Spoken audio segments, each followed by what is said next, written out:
Assalamualaikum warahmatullahi wabarakatuh, sahabat kalian.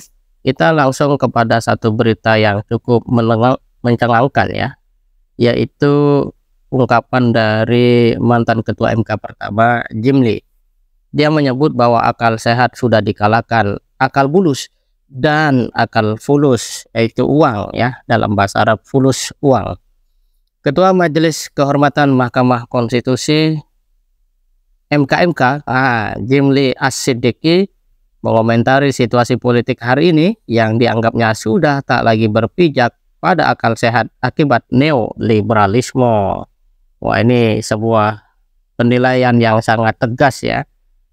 Kemudian dia menyampaikan bahwa itu sidang perdana MKMK beragendakan klarifikasi para pelapor dugaan pelanggaran kode etik hakim konstitusi dalam putusan MK nomor 90 dan seterusnya terkait syarat usia capres-cawapres. Jim Lee menegaskan sekarang ini akal sehat itu sudah dikalahkan oleh akal bulus dan akal fulus. Akal fulus itu untuk kekayaan uang, akal bulus itu untuk jabatan.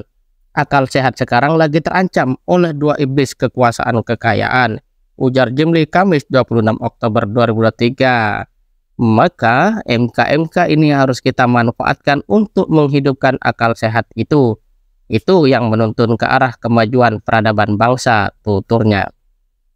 Lebih lanjut, Jim Lee mengatakan bahwa semua orang hari ini tidak lagi mau sharing, caring, and giving ya kepada negara. Tidak ada lagi orang yang membagi, peduli, dan memberi kepada negara.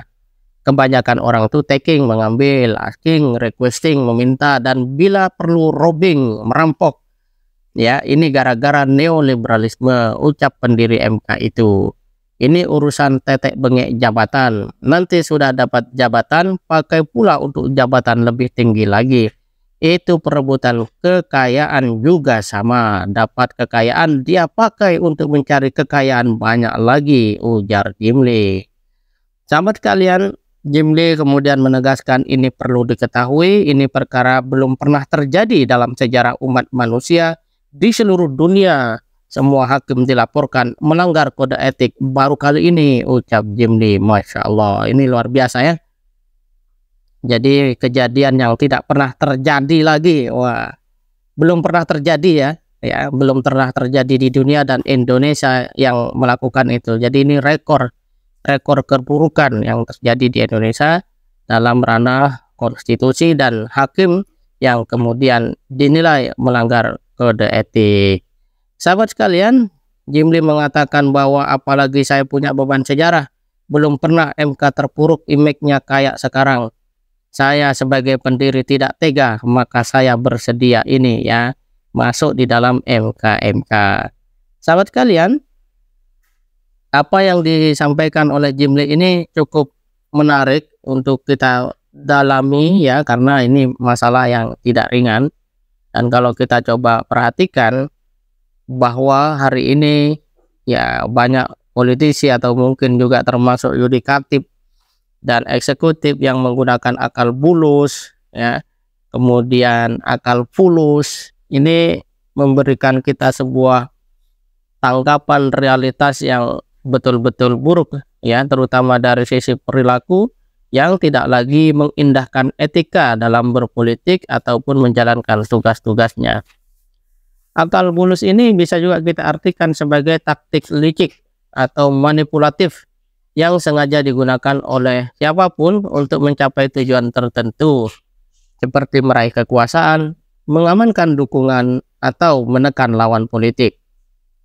Kemudian akal fulus atau uang menunjukkan bagaimana uang atau pendanaan digunakan untuk mempengaruhi proses politik, proses hukum, dan proses-proses lainnya yang bisa melalui korupsi, pembelian suara, atau pendanaan kampanye yang tidak transparan, termasuk mungkin mempengaruhi orang-orang yang dalam bidang hukum seharusnya berpikir layaknya seorang negarawan ya. Tapi itu tidak terjadi ya. Artinya betul-betul ini masalah tidak ringan. Kemudian sahabat sekalian, kita bisa melihat bahwa tidak ada akal sehat lagi menggambarkan kehilangan integritas dan prinsip moral dalam dunia politik, di mana kepentingan pribadi atau kelompok mendominasi daripada kepentingan publik. Jelas ini adalah situasi yang sudah lama ya publik tangkap. Dengan demikian maka dari paparan ataupun kalimat Jimli itu kita dapat melihat bahwa telah terjadi pelanggaran hukum dan etika, di mana individu atau kelompok menggunakan taktik yang melanggar aturan dan norma yang berlaku untuk mencapai kepentingan mereka. Jadi tidak lagi ada yang bisa menghambat mereka, mungkin karena merasa punya kekuasaan, punya power, jadi apa saja dilakukan. Bahkan MK yang selama ini ya publik kenal sebagai institusi yang begitu punya marwah, pada akhirnya ya kalau menurut pakar hukum tata negara dari Jogja itu, akhirnya palu hakim sudah lama patah ya, artinya sudah tidak punya kekuatan apa-apa lagi karena hakim menjadi terkooptasi oleh kepentingan tertentu. Hal ini juga menggambarkan bagaimana sistem hukum yang ada hari ini kurang efektif dalam mengatasi masalah-masalah yang tidak benar, ya, tidak mampu berdiri independen sehingga korupsi dan penyalahgunaan kekuasaan terus terjadi. Nah, sahabat kalian, dalam perspektif kenegarawanan, ungkapan Jimli ini memberikan satu indikasi bahwa telah terjadi kerusakan pada pondasi negara. Saya ulangi, kerusakan pada pondasi negara yang kalau ini dibiarkan tentu akan merusak tatanan negara kita, ya.